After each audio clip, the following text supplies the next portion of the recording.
Bonjour, hello, bienvenue dans ce tuto consacré aux grands débutants Excel. L'objectif étant de démystifier le tableur et puis surtout de bien démarrer lorsqu'on a besoin de concevoir des nouveaux tableaux à partir d'une feuille blanche. Avant d'aborder la construction d'un tableau, un petit peu de définition. Là-haut, nous avons la barre de titre de l'application avec à sa gauche la barre d'outils d'accès rapide qui est personnalisable en cliquant sur la petite flèche au bout de cette barre d'outils d'accès rapide. Vous pouvez ajouter ou supprimer des commandes qui sont à l'intérieur. Et si vous n'avez pas suffisamment à l'intérieur, la possibilité d'aller dans autres commandes pour en rajouter à partir des commandes courantes ou à partir d'autres onglets, des commandes qu'on a dans d'autres onglets. Donc ça, vous pourrez voir ça au fur et à mesure du temps. Le principe étant, si un outil vous intéresse, de pouvoir dire, par exemple, j'aimerais bien que la possibilité de filtrer une base de données soit un raccourci automatiquement dans cette barre d'outils d'accès rapide. On va sélectionner l'outil en question et on va faire ajouter à la barre d'outils d'accès rapide. Voilà, ensuite on fait OK. Et si à un moment donné vous avez fait un petit peu trop de bêtises, possibilité de réinitialiser complètement les barres d'outils. Je valide ça et donc j'ai le bouton en filtré qui est ici. En dessous, nous avons ce qu'on va appeler le ruban Office, qui est constitué de plusieurs onglets et à l'intérieur de chaque onglet, les commandes sont regroupées par catégorie. Voilà, en dessous nous avons la barre de formule qui permettra de savoir si à l'intérieur d'une cellule, ce que l'on visualise, c'est une information qui a été saisie ou si c'est le résultat d'une formule, avec juste à côté la possibilité d'utiliser du fx pour faire des fonctions. À gauche de la barre de formule, nous avons ce qu'on appelle la zone nom qui permet dans un premier temps de savoir quelle cellule va être modifiée lorsqu'on va commencer à taper sur le clavier. Mais plus tard, on verra qu'on peut avoir d'autres types d'informations à l'intérieur, notamment lorsqu'on commence à concevoir des formules. En dessous, on a les en-têtes de colonnes, ce sont des lettres qui vont de A évidemment jusqu'à Z. Toutes les lettres sont représentées, sauf que quand on arrive à Z, on redémarre AA, AB, AC, AD, etc. Et de proche en proche, comme ça, comme ceci, on va jusqu'à XFD. XFD, c'est parce que nous sommes sur un document Excel de génération supérieure ou égale à 2007. Si vous êtes sur un document Excel qui a été conçu sur une version antérieure à la version 2007, donc notamment la version 2003, vous verrez que vous arrêterez à IV, ça veut dire 256 colonnes, alors qu'ici il y en a 16 384. Pour vérifier ça, c'est simple, si vous mettez comme ceci, vous voyez que la feuille de calcul est constituée de 16 384 colonnes, et comme vous pouvez le voir à côté, 1 48 576 lignes. J'ai simplement cliqué dans l'angle ici à l'intersection des en-têtes de colonnes et donc des en-têtes de lignes pour avoir cette information-là. Ok. Pour revenir sur la cellule A1 plutôt que d'utiliser les barres de défilement ou quoi que ce soit, nous allons pouvoir faire un contrôle Home. La touche Home étant la touche du clavier qui a la forme d'une flèche orientée en haut à gauche, comme on le voit pour le pointeur ici. Donc CTRL Home, on revient directement sur A1. Donc j'ai parlé des en-têtes de colonnes, des en-têtes de lignes, et à droite la barre de défilement verticale que certains appellent ascenseur, mais personne en revanche n'appelle la barre de défilement horizontale tapis roulant. Donc tout ça, ce sont des barres de défilement verticales, barres de défilement horizontales, qui, comme leur nom l'indique, permet de faire défiler l'écran. Vous voyez que là, les lignes basculent. Et dans ce cas-là, dans ce sens-là, ce sont les colonnes qui défilent. Je refais mon CTRL Home pour me remettre en A1. En bas, nous avons les onglets de feuilles de calcul. Donc il peut y avoir plusieurs onglets de feuilles de calcul dans un même document. Pour en rajouter, il suffit de cliquer sur le petit plus ou sur l'onglet vierge si vous êtes sur une version 2010. Là, je suis sur la version 2013. Donc il peut y avoir des petites différences au niveau de la présentation. Et si vous êtes sur la version 2007, en revanche, vous ne verrez pas l'onglet fichier à gauche du ruban Office. À la place, vous aurez un gros bouton multicolore qui correspond au bouton Office, qui a en gros les mêmes fonctionnalités que cet onglet fichier. La dernière barre en bas, c'est la barre d'état. C'est celle qui vous donne des informations sur, en quelque sorte, l'état de votre environnement. Et à droite de cette barre d'état, vous avez la possibilité de zoomer. Voilà. C'est avec les petits plus et les petits moins, sans en attrapant directement le petit curseur à l'intérieur de la barre. L'intersection d'une colonne et d'une ligne, ça s'appelle une cellule. Voilà pour les définitions. Maintenant, on va passer aux premières manipulations qu'il est bon de connaître.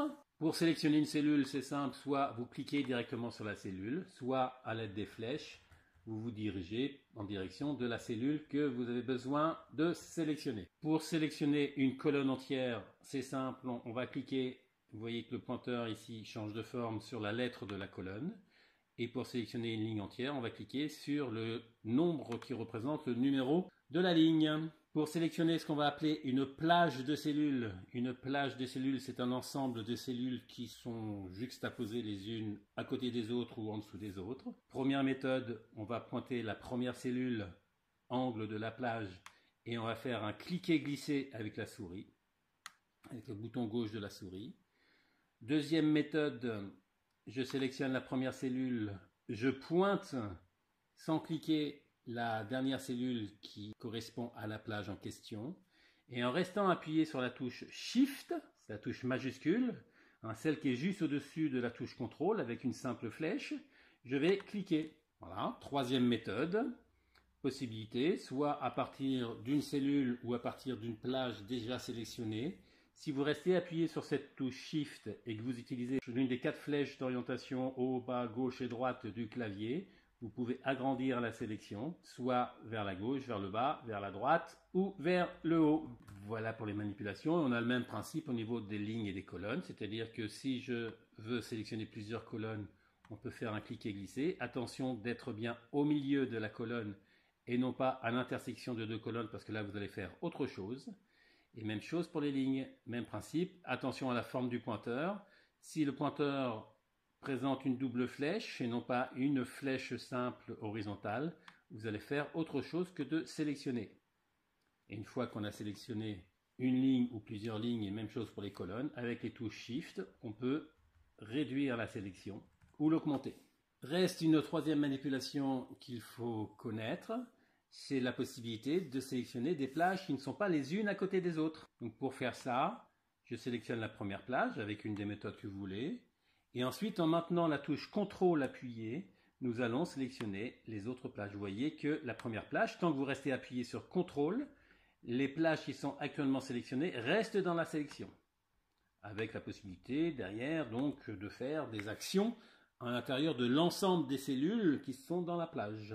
Voilà pour les manipulations qu'il est bon de connaître. Avant de commencer donc le premier tableau dans notre document Excel, je vais commencer par supprimer les feuilles que j'avais créées. Pour supprimer une feuille, on va pointer sur l'onglet de la feuille en question. Et l'une des possibilités, parce qu'évidemment il y a plusieurs façons de faire les mêmes choses, la façon que je vais exposer là maintenant, ça consiste à cliquer avec le bouton droit de la souris. Et dans le menu contextuel qui apparaît, on a la possibilité de demander à supprimer la feuille. Il vous demande confirmation. En l'occurrence, il vous informe que, attention, si vous confirmez la suppression de la feuille, vous ne pourrez pas retourner en arrière avec la flèche ici, le petit bouton qui est ici, qui permet d'annuler les dernières actions. Ça, la suppression d'une feuille, c'est une action qui ne peut pas être annulée. C'est une action donc irréversible. Je confirme. Même chose pour la feuille 2, je la supprime. Voilà, je supprime la feuille, je me retrouve avec feuille 1.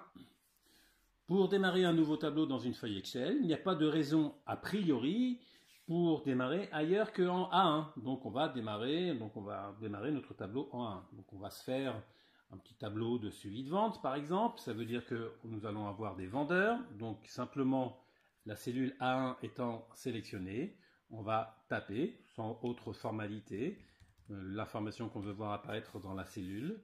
Et une fois qu'on a fini la saisie, nous allons valider avec la touche Entrée. Et en dessous, je vais taper 3 noms de vendeurs. Voilà les super vendeurs. Ensuite, à côté, on va mettre des catégories de produits qu'ils vont vendre. Par exemple, nous allons partir sur une idée de vente de chemises. Donc, je vais écrire simplement nombre de chemises unies vendues. Vous voyez que ce que je suis en train de tapé dépasse de la cellule B1. Pour l'instant, peu importe. Ce qui compte, c'est que cette information-là, on souhaite la saisir véritablement dans B1. Donc une fois que j'ai fini de saisir, je valide. L'information déborde sur les cellules d'à côté. Si je me mets sur C1, il ne faut surtout pas croire que dans C1 il y a quelque chose malgré le fait qu'on voit sur la feuille de calcul, quelque chose d'écrit. Ce qui compte lorsqu'on est sur C1, c'est ce que l'on visualise dans la barre de formule. Dans la barre de formule, je ne vois rien, ça veut dire que dans C1, il n'y a rien. Ça veut dire que je peux saisir une autre information dans C1. Allons-y. Nombre de chemises rayées, vendues. Voilà, même principe. Je valide en faisant entrer, ou alors une autre possibilité de valider, dans la mesure où derrière j'ai l'intention de saisir quelque chose dans la cellule D1, c'est d'utiliser la touche tabulation. La touche tabulation a exactement la même fonctionnalité dans Excel que la touche entrée. La différence, c'est que quand on fait entrer, derrière, on se retrouve avec les cellules du dessous sélectionnées. Quand on fait tabulation, on va se retrouver avec la cellule de droite sélectionnée. Donc tabulation et nombre de chemises fleuries vendues. Voilà, cette fois-ci, je peux faire entrer et entrer. Donc, il sélectionne sur la ligne du dessous la cellule qui se situe au-dessous de la première cellule qui était sélectionnée lorsque nous avons fait tabulation. Ensuite, pour saisir les quantités de chemises vendues par chaque employé dans chaque catégorie, je vais commencer. Ce n'est pas une obligation, mais simplement pour vous montrer le comportement d'Excel dans cette situation-là. Je vais sélectionner la plage de B2 jusqu'à D4 et je vais commencer à saisir. Attention à ne pas recliquer dans les cellules, sinon la sélection va partir. Donc je saisis directement les quantités. Voilà, par exemple 32, je fais entrer, évidemment avec entrée, on se retrouve tout en restant avec la plage sélectionnée, mais la cellule qui se trouve en blanc est la cellule située en dessous. 45, entrée, 54, entrée. Et le fait d'avoir sélectionné la plage préalablement, on n'est pas obligé de reprendre la souris pour se positionner sur la colonne d'à côté, il va y aller automatiquement. Voilà l'idée. 15, 76, 46, je mets des chiffres complètement au hasard, ce qui me passe par la tête. 23, 55, 58. Voilà pour les premières saisies. Donc comme j'ai commencé à travailler depuis un certain temps, il faut penser rapidement à enregistrer notre document. Pour enregistrer le document, nous avons dans la barre d'outils d'accès rapide ici à gauche quelque chose qui ressemble à une petite disquette. Et quand on met le pointeur dessus, il nous dit bien enregistrer. Et entre parenthèses, vous voyez qu'il nous indique CTRL S. Ce que vous voyez entre parenthèses, ce sont les raccourcis clavier. Ça veut dire que à la place d'utiliser cet outil-là, je peux très bien faire CTRL S au clavier. Ça aura exactement la même fonctionnalité que ce bouton. Donc voilà, enregistrer sous, on se retrouve sur la partie fichier derrière et il nous demande de choisir dans un premier temps un lieu où on va mettre notre document. Donc je vais choisir quelque part un dossier sur l'ordinateur. Je vais aller dans Documents, voilà. Et à l'intérieur de cette boîte de dialogue là, je vais lui dire de créer un nouveau dossier. Donc je rappelle qu'un dossier, c'est un endroit où on va stocker des documents. À ne pas confondre avec un fichier qui est le document par lui-même. Nouveau dossier, donc voilà, démo débutant. Ok, je m'assure que le dossier en question se trouve dans la barre d'adresse de la boîte enregistrée sous. Ça veut dire que le document que je vais enregistrer, une fois que je cliquerai sur enregistrer, mais il est encore un peu tôt pour le faire maintenant, il se mettra dans ce dossier-là. Le nom du fichier, je vais lui mettre, voilà, par exemple, vente de chemise. Et le type de fichier, donc là-dedans, il y a plusieurs possibilités. On ne va pas toutes les énumérer. Classeur Excel, entre parenthèses, XLS, c'est-à-dire c'est un classeur qui contient les 16 384 colonnes et 1 48 576 lignes, mais dans lequel on ne pourra pas plus tard faire de macro. Une macro étant un processus d'automatisation. Donc ça veut dire que si vous avez l'intention d'automatiser, mais si vous êtes sur ce tuto, c'est peut-être un petit peu tôt encore pour envisager ce genre de situation. Mais si jamais vous vous sentez prêt à faire des macros, il faut tout de suite penser à le mettre en classeur Excel, prenant en charge les macros. Autre possibilité intéressante là-dedans, c'est la possibilité de l'enregistrer en PDF, sachant que si on l'enregistre en PDF, seule la feuille active dans laquelle on se trouve au moment où on fait enregistrer sera enregistrée. Et en aucun cas, le document Excel par lui-même ne sera enregistré. On crée un PDF pour visualiser l'état de la feuille au moment où on le fait. Ensuite, le quatrième format qui peut être utile dans certains cas, c'est de l'enregistrer en format 97-2003, XLS. Pour le coup, il ne faut pas avoir des grands tableaux, des trop grands tableaux, parce que là on est limité à 256 colonnes, on va jusqu'à IV, et 65 536 lignes. Donc c'est uniquement si vous pensez avoir besoin de ce document-là sur un autre ordinateur dans lequel il n'y aurait pas encore les versions depuis 2007. Donc nous allons le laisser en XLSX. Voilà, vente de chemise. On a dit où on voulait le mettre, comment on voulait l'appeler et le format qu'on voulait lui donner. On peut enregistrer. Et le nom du document apparaît dans la barre de titre de l'application. Voilà, donc nous allons commencer maintenant notre première formule à partir d'un total. Là, il s'agit d'additionner les différentes cellules, sauf que les différentes cellules sont les unes au-dessus des autres. On pourra faire la même chose pour les cellules les unes à côté des autres. Enfin bref, il s'agit d'additionner ce qu'on appelle donc la plage de cellules de toutes les quantités de chemises unies. Je reviendrai après sur cette histoire-là qu'on ne visualise pas toutes les informations qui sont dans les différentes colonnes. Je commence à attaquer la première formule et je reviendrai tout de suite après. Donc je sélectionne la cellule où doit apparaître les résultats. C'est la première règle qu'on va s'imposer, même si il y a des techniques dans certaines situations qui permettent de faire autrement. Dans un premier temps, gardez à l'esprit cette règle. Lorsque vous avez besoin d'établir une formule de calcul, commencez par sélectionner la cellule où doit apparaître le résultat. C'est ce que j'ai fait ici. Et ensuite, nous allons concevoir la formule par elle-même. Ici, il s'agit d'additionner des cellules dans Excel. Additionner des cellules, une plage de cellules, ça s'appelle une somme automatique. Et la somme automatique, on va la faire à partir de ce symbole-là, ce sigma majuscule. Lorsque vous êtes dedans, vous voyez qu'il vous a dit que vous pouvez faire une somme. Lorsque vous voyez des outils avec une petite flèche à côté, ça veut dire qu'à l'intérieur du même bouton, il y a la possibilité de faire autre chose que le fait de cliquer sur le bouton par lui-même. Par défaut, si vous cliquez sur le bouton, c'est une somme. Mais on verra qu'on pourrait faire en même temps une moyenne, déterminer le nombre de cellules qui contiennent des valeurs numériques, déterminer la valeur maximale d'une série ou la valeur minimale. Donc ici, je suis content de faire une somme automatique, donc je clique sur le bouton somme automatique. Il me propose par défaut de faire la somme de tout ce qu'il y a dessus. Donc Excel analyse le tableau que l'on avait. Il reconnaît qu'au-dessus, il y avait des valeurs numériques et qu'à un certain moment, on a du texte. Donc il nous propose de faire la somme de toutes les cellules numériques qui se trouvent au-dessus de là où on fait la formule. Une fois que j'ai terminé ma formule, je peux valider en faisant entrée ou tabulation, peu importe. Là, ici, je fais entrée. Donc, il me détermine le total des chemises unies. Donc, je vais revenir momentanément ici pour ces informations-là. Pour visualiser ce qu'on a mis dans les cellules, évidemment, on a la possibilité de sélectionner chacune des cellules ici. Et on voit dans la barre de formule ce qui a été écrit, mais ce n'est pas évidemment forcément pratique. L'autre solution consisterait à agrandir les colonnes.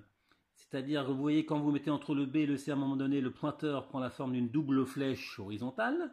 Et quand vous faites un cliquer-glisser, vous pouvez agrandir la colonne. Voilà, comme ceci. Et si vous voulez que ça s'adapte au contenu de la colonne, de tout ce qu'il y a à l'intérieur de la colonne, vous pouvez faire un double clic. Le double clic, Excel s'adapte à la plus grande information qu'il y a à l'intérieur de la colonne. Ça, c'est une première possibilité. Mais ici, ça ne m'arrange pas trop parce que ça m'oblige à faire des très grandes colonnes pour visualiser des petits nombres. Donc ce que je vais faire, je vais annuler les dernières actions ici, donc annuler la largeur de la colonne. Donc là, c'est la première action que j'avais faite ici. Et je clique une deuxième fois sur annuler. Donc là, c'était une autre action que j'avais faite précédemment. Une troisième fois sur annuler, il revient à l'état initial. Donc vous pouvez cliquer le nombre de fois nécessaire sur ce bouton annuler la dernière action pour revenir un certain nombre d'actions en arrière. L'autre possibilité pour visualiser tout ce qu'il y a dedans, ça va concerner la mise en forme des cellules. Et cette mise en forme, je vais l'appliquer pour l'ensemble de la ligne, c'est-à-dire y compris ce que je ferai plus tard à droite du tableau. Ça veut dire que je commence par sélectionner la ligne entière en cliquant sur le 1 à gauche de la ligne. Et dans le ruban accueil qui est ici, il y a une catégorie alignement. Et vous voyez en bas à droite de la catégorie un tout petit carré ici. Donc paramètres d'alignement, ça va permettre d'ouvrir une boîte de dialogue avec l'ensemble des options disponibles dans cette catégorie alignement. Donc je clique sur ce petit carré là, ça m'ouvre donc la boîte de dialogue qui va me permettre de réfléchir tranquillement à ce que je veux faire là-dedans. Voilà, donc il s'agit de la boîte de dialogue qui concerne le format de cellule. Et à l'intérieur de cette boîte de dialogue, il y a plusieurs onglets. Le fait d'avoir cliqué sur alignement, il nous positionne automatiquement sur alignement. Si nous avions cliqué sur le même carré ici, mais dans la catégorie police, il nous aurait dirigé sur cet onglet police. Catégorie nombre, il nous aurait dirigé ici, etc. Donc ici, alignement. Donc, possibilité de gérer l'alignement horizontal. Ça correspond à l'outil que l'on a ici. Donc, est-ce qu'on veut que les informations soient alignées à gauche, au centre ou à droite?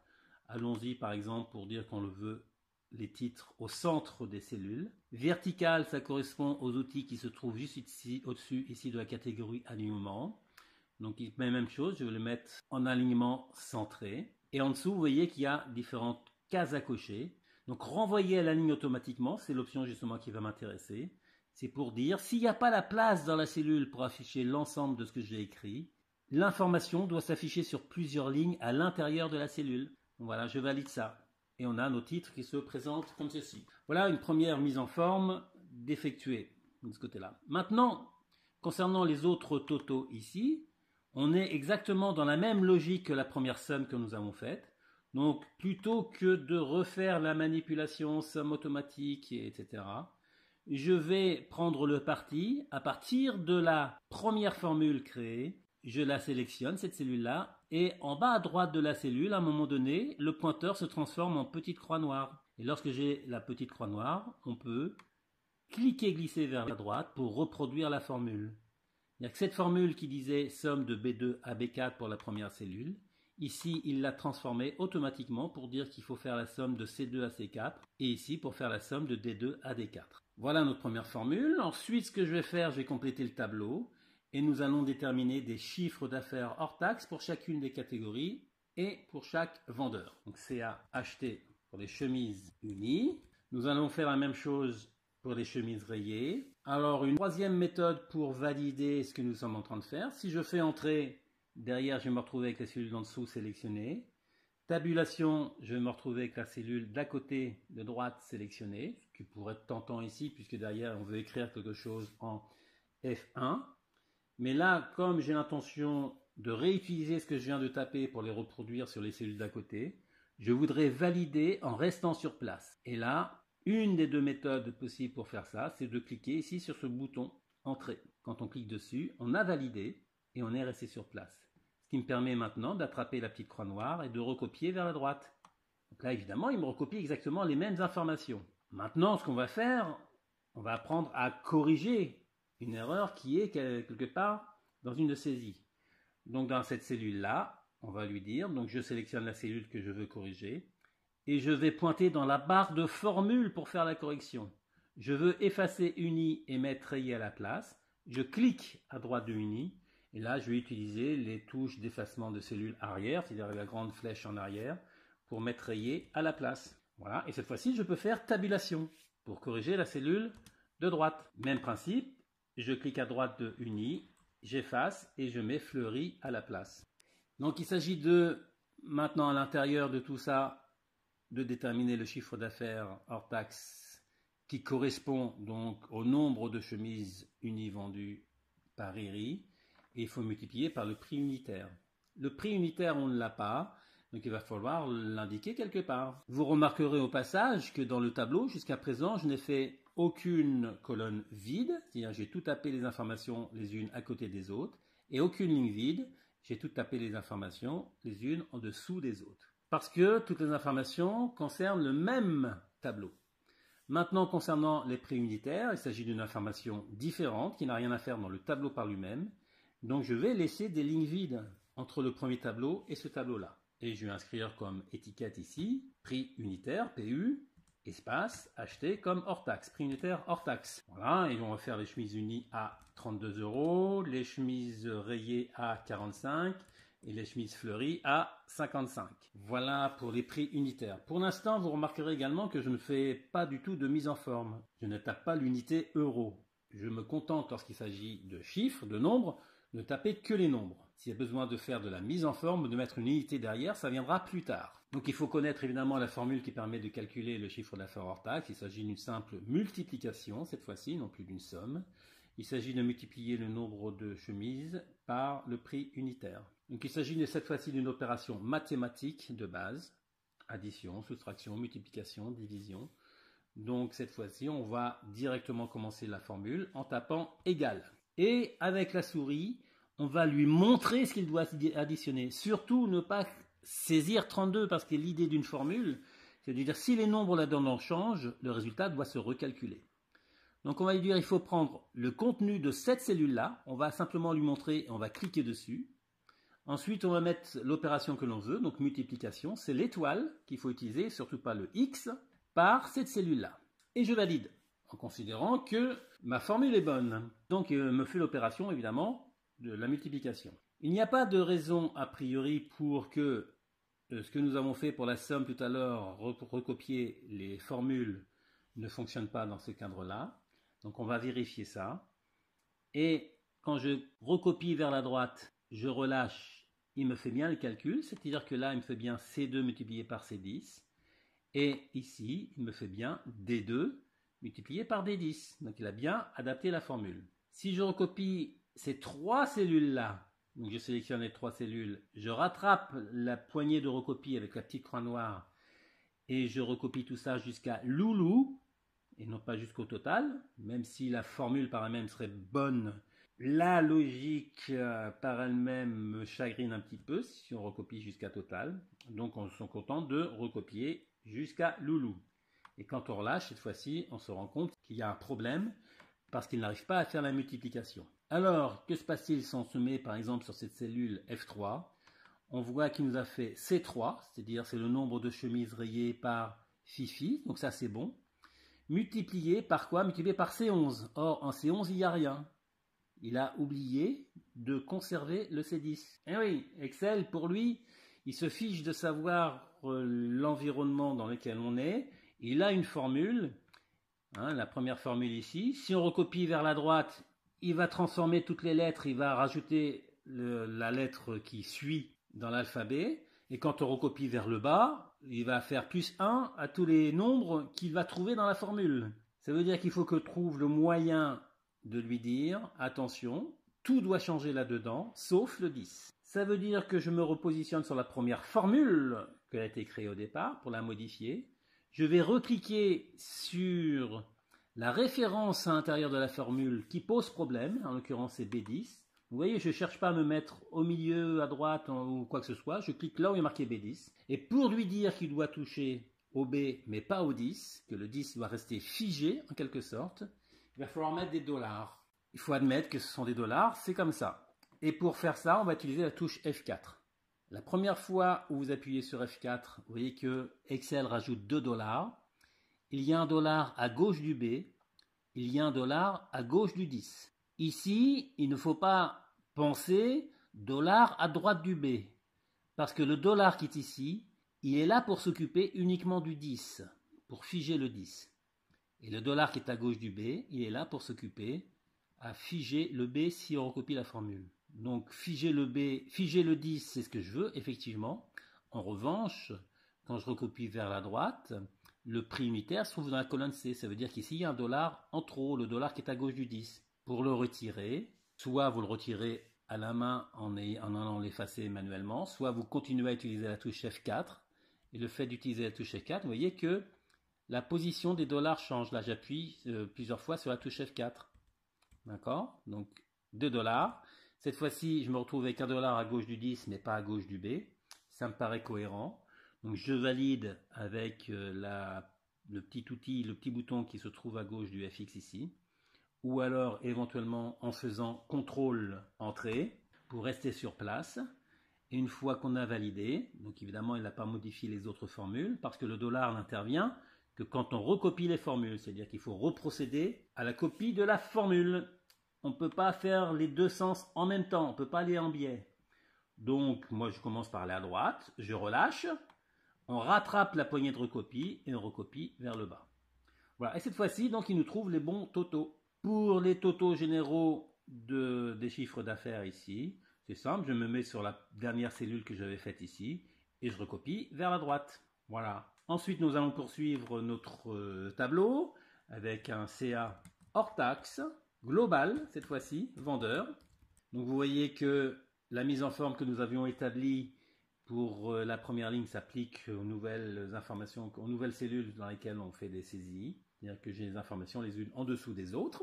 Donc là, il s'agit de faire la somme de tous les chiffres d'affaires hors taxe, donc somme automatique. Et là, vous voyez qu'il nous sélectionne toutes les cellules numériques qui se trouvent à gauche. Excel ne réfléchit pas.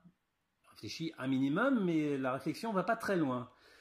Donc là, c'est à moi de lui dire, attention, il ne faut pas tout prendre. Il faut se contenter de prendre de cette cellule-là, donc bien pointer au milieu de la cellule. Vous voyez que le pointeur de la souris a la forme d'une petite croix blanche. Donc on va cliquer et glisser pour lui dire il faut additionner ces 3 cellules-là. On valide, donc là je le fais avec CTRL-Entrée, et on peut recopier jusqu'à Loulou, sachant que pour le total général, en refaisant la somme, vous voyez que cette fois-ci il nous prend ce qui est au-dessus. Donc c'est-à-dire que par défaut, quand on fait clic sur somme automatique, Excel analyse la situation par rapport à la cellule dans laquelle on fait la formule. S'il y a des valeurs numériques au-dessus, il nous propose de faire la somme de ce qu'il y a au-dessus. S'il n'y a pas de valeur numérique au-dessus, Excel va regarder ce qui se passe à gauche. C'est pour ça que dans cette cellule H2, il nous a proposé de faire la somme de ce qu'il y avait à gauche. Donc ici, il me reste à valider. Voilà, et si je veux faire un CA TTC global vendeur, donc là, il nous faudrait un taux de TVA. Taux de TVA, on pourrait le mettre directement dans la formule, mais pour bien expliquer la façon de procéder, nous allons mettre le taux de TVA dans une cellule à part, dans cette cellule B11. Donc je vais mettre 20, et là je tape le pourcent derrière, directement, le pourcent étant directement la touche qui est juste à côté du M sur le clavier, en appuyant sur la touche majuscule, parce que vous voyez que le pourcent, le symbole, est sur la moitié supérieure de la touche. Donc tout ce qui est sur la moitié supérieure de la touche, c'est avec Shift, appuyé, tout ce qui est sur la partie inférieure, c'est en restant en minuscule, au niveau du clavier. Je valide. Et donc j'ai de quoi faire mon calcul de TTC directement. Donc là évidemment, il faut connaître la formule du TTC à partir d'un hors-taxe. C'est pas Excel qui connaît la formule. Si vous ne la connaissez pas, eh bien il faut vous informer par ailleurs. Donc là il s'agit de prendre le hors-taxe et multiplier par le taux de la TVA auquel il faut ajouter 1. Quand vous faites le hors-taxe multiplié par 1,2, c'est bien 1 plus 20%. Ça veut dire que là, on va mixer les additions et les multiplications. Il s'agit néanmoins d'une opération mathématique de base. Donc je commence par égal. Je prends le hors-taxe qui est ici et on va le multiplier par, entre parenthèses, 1 plus 20%. C'est-à-dire que là, les règles de priorité sont les mêmes dans Excel que les règles mathématiques que vous avez appris à l'école, ou pas. Mais ce sont les mêmes. En tout cas, ça veut dire que la multiplication est prioritaire sur l'addition et la soustraction. Donc si on veut multiplier par 1 plus 20%, il faut penser à mettre la parenthèse. 1 plus le 20% étant dans cette cellule-là. Et si on réfléchit bien, quand on va recopier la formule vers le bas, il ne faut surtout pas qu'il nous transforme le B11 en B12 et en B13. Ça veut dire qu'il va falloir verrouiller ce taux de TVA, qui est une constante. Donc pour ça, tout de suite, je pense à mettre le F4 pour mettre les dollars. Je ferme la parenthèse, je valide, CTRL-Entrée ou le symbole ici, et on peut recopier jusqu'à Loulou, sachant que le global ici, ça va être la somme des 3 TTC. Voilà pour un premier tableau, une première approche d'un tableau. Maintenant, on va rester là pour les formules pour ce premier tableau. Nous allons passer à la mise en forme par elle-même. Donc si je veux mettre des bordures autour du tableau, il va falloir commencer par sélectionner tout le tableau parce que la mise en forme va s'appliquer à tout ce qui est préalablement sélectionné. Donc je me mets quelque part n'importe où dans le tableau. Et pour sélectionner tout le tableau autour de cette cellule active, nous allons faire CTRL étoile. CTRL étoile sélectionne tout le tableau autour de la cellule active. Et à partir de là, vous voyez qu'il y a une catégorie police ici, à l'intérieur de laquelle on va pouvoir faire un certain nombre de choses, changer la police, la taille, tout un tas de choses. Et notamment, il y a un petit bouton pour faire des bordures. Donc quand vous cliquez à droite de ce bouton-là sur la flèche, donc on a vu tout à l'heure que le fait de cliquer à droite, ça veut dire que ça nous offre plusieurs possibilités.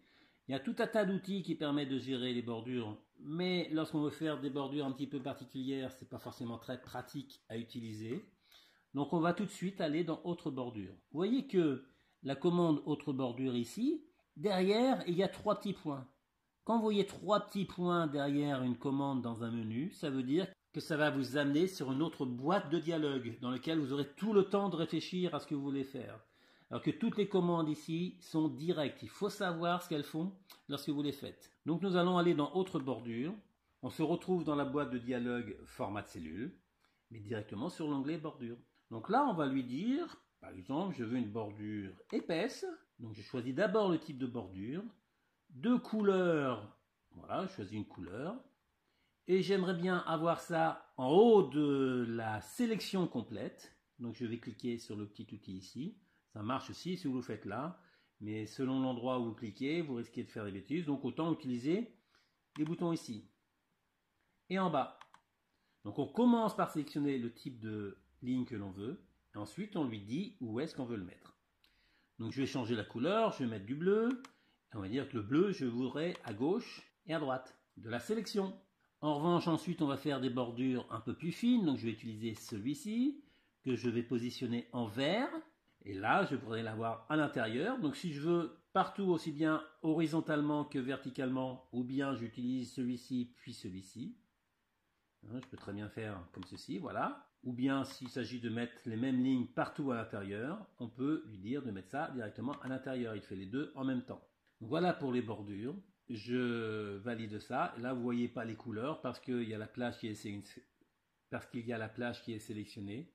Pour visualiser les couleurs, il faut recliquer quelque part dans la feuille de calcul et là, on voit nos bordures. Si je veux appliquer une mise en forme particulière à cette première ligne, donc là, je vais sélectionner la plage de cellules. Donc là, je fais un cliquer-glisser.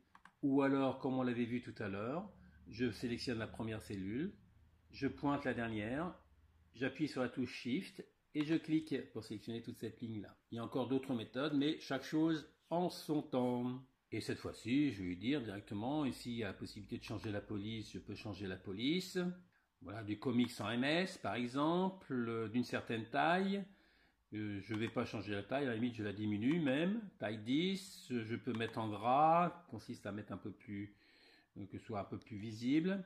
Changer la couleur de la police, voilà, pour du jaune, et éventuellement changer l'intérieur de la police. Donc la couleur de la police, c'est le petit A avec un trait en dessous. Et l'intérieur de la cellule, c'est le pot de peinture, dans lequel, quand vous cliquez toujours avec la petite flèche à droite du pot de peinture, vous pouvez changer donc la couleur de l'intérieur, etc. Donc tout ça, après, de proche en proche, vous pouvez gérer ces informations-là un petit peu partout. Voilà, faire les totaux. Ouais, évidemment, là, j'abuse un petit peu au niveau des couleurs, hein, mais c'est pour simplement à titre de pédagogie, pour montrer ce qu'on peut faire là-dedans. Et toutes ces cellules-là où il y a des formules, voilà, je vais le mettre en relief de la même façon que les totaux là-bas. Tout ça, je sais que ce sont des formules. Donc évidemment, mettre des bordures vertes sur des fonds verts, on ne voit plus les bordures. Mais ça, c'est une autre affaire. Si on voulait les changer, il faudrait retourner, resélectionner et changer. À la limite, je vais le faire comme ceci. Voilà, retourner ici. Donc là, j'ai utilisé, pour sélectionner ces deux plages, hein, j'ai utilisé simplement la touche CTRL. Pour dire une fois que j'ai fait la première, j'appuie sur la touche CTRL et je fais la deuxième plage pour pouvoir changer les bordures. Donc je retourne dans Autre bordure et lui dire que cette fois-ci, on va mettre par exemple du jaune à l'intérieur de ce qui est sélectionné. Ça me fait des bordures jaunes uniquement à l'intérieur de ce qui est sélectionné. Ensuite, qu'est-ce qu'il nous resterait éventuellement à faire? Partout là-dedans, donc on ne va pas toucher à ces quantités de chemises, mais tout ça, ce sont des euros. Donc je sélectionne l'ensemble des cellules avec les résultats ici. Et pour mettre des euros, je vais utiliser dans la catégorie nombre du ruban accueil. Donc là, vous voyez un outil avec des pièces de monnaie. Le premier outil, c'est un format comptabilité. Donc c'est un format un petit peu particulier. Donc d'où moi, ce que je préfère, c'est utiliser cette zone déroulante dans laquelle il y a plusieurs autres formats et dans lequel on va trouver l'outil monétaire. Voilà, donc il me met tout ça avec des euros. Autre chose qu'on peut modifier, par exemple, c'est le nom de l'onglet ici, lui dire que ça concerne le mois de janvier. Donc on va faire un double clic sur le nom de l'onglet pour pouvoir saisir le nom de l'onglet janvier. Si on a oublié quelque chose dans notre tableau, par exemple un titre au-dessus du tableau, possibilité d'insérer des lignes au-dessus du tableau. Donc si je veux en insérer deux, je vais commencer par sélectionner deux lignes, la ligne 1 et 2. Et une fois qu'elles sont sélectionnées, dans le ruban accueil, à droite, on a la possibilité de demander à insérer des lignes dans la feuille.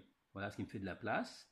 Et pour saisir un titre qui soit centré au milieu du tableau, le titre, on va le saisir complètement à gauche, en A1, vente de chemise en janvier. Voilà, je fais un contrôle entrée pour rester sur place. Ensuite, je sélectionne en pointant au milieu de la cellule toutes les cellules qui sont au-dessus du tableau. Et ici, vous avez un outil dans lequel vous pouvez fusionner et centrer. Alors, attention à la fusion de cellules. La fusion de cellules consiste à facilement à regrouper des cellules ici. Vous voyez qu'on ne peut pas sélectionner une seule cellule à l'intérieur. Hein, dès que vous cliquez ici, ça sélectionne l'ensemble. Ça veut dire que si plus tard vous aviez l'intention de sélectionner par exemple uniquement cette partie-là, y compris la première ligne, vous ne pouvez pas. Vous voyez que automatiquement il s'en va sélectionner l'ensemble des colonnes qui correspondent aux cellules fusionnées. Donc ça c'est un petit peu gênant quelquefois dans les tableaux. Ça veut dire qu'on ne va pas fusionner et centrer, donc je désactive fusionner et centrer. En revanche, lorsque vous allez sur la rubrique alignement ici, il y a dans l'alignement horizontal, donc ça va s'appliquer à l'ensemble des cellules qui ont été sélectionnées, une commande qui s'appelle centrer sur plusieurs colonnes. L'effet est le même que fusionner et centrer, mais cette fois-ci, vous voyez que vous pouvez sélectionner les cellules individuellement. Ce qui veut dire que si plus tard vous avez besoin de sélectionner ça, y compris la première ligne, il n'y aura pas de problème. Et ensuite, donc, il s'agit de mettre en forme. Donc là, attention, parce que l'information que vous voyez ici, vous voyez que dans la barre de formule, là, il n'y a rien. Ça veut dire qu'il faut se rappeler que ce qui a été saisi ici, c'est été saisi finalement dans la cellule A1. Voilà. C'est en sélectionnant la cellule A1 que je vois ce qui a été écrit ici. Donc ça veut dire que on peut très bien faire la mise en forme en restant sur la cellule A1. Je fais la mise en forme, voilà, etc., etc.